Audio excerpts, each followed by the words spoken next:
Brad, Melvin's, at least from the outside looking in, been forgotten a little bit in all his clowny hype. What do you expect out of Melvin? I expect him to have a great senior year. You know, he's worked hard the last 5 years, and he's learned how to play ball. Plays game speed out here in practice, and he's improved tremendously. And I expect a great year from him. Do you feel like the last half of last year he was on an upward arc? I mean, he finished the year moving up.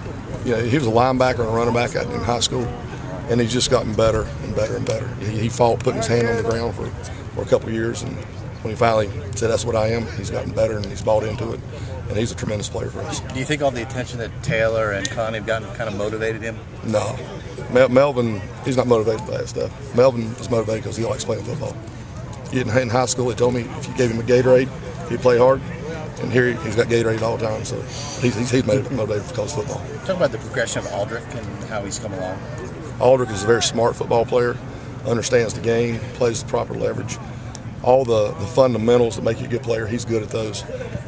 He's undersized a little bit, but I played with undersized defensive tackles, and that's okay. If you can play the game, you can play it. The fundamentals help him with that, being undersized, the fundamentals save him. Oh, yeah. I mean, if he didn't play fundamentals, he'd just be average. Sort of like Melvin Ingram playing D-tackle last year? But Melvin wasn't average last year. I mean, Melvin played really, you know. I didn't mean his size. But Melvin was a passing down D-tackle. The year before, he weighed about 290. He played an everyday tackle. Aldrich was a guy who stood up in high school. Now he's got to put his hand on the ground. How's he adjusted to that? Very well. He's had his hand on the ground from day one with me.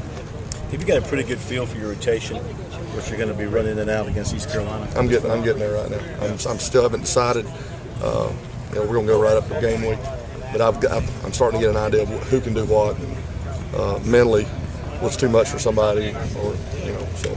We got an idea of the top five. Behind those five, who are you thinking about rotating in? Tell me the five right now. I mean, there's still a lot of competition. I'm not being smart when I say that, but there's still a lot of competition for what we're trying to do.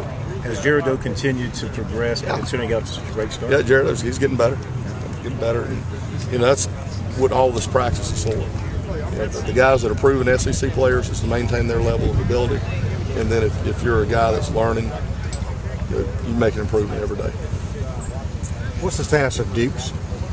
He's probably going to redshirt. He's got an ankle right now, and he won't redshirt. He came up to me before he hurt his ankle and told me, he said, "Coach, I want a redshirt." It was a lot of information, and if that's what a guy wants to do, that's fine with me. My goal for freshmen is that they become sophomores. You mentioned all the extra competition behind the top five, but do you feel like there's still maybe more depth this year than in years past? We're trying to develop depth right now. You can't ever have enough, I guess. But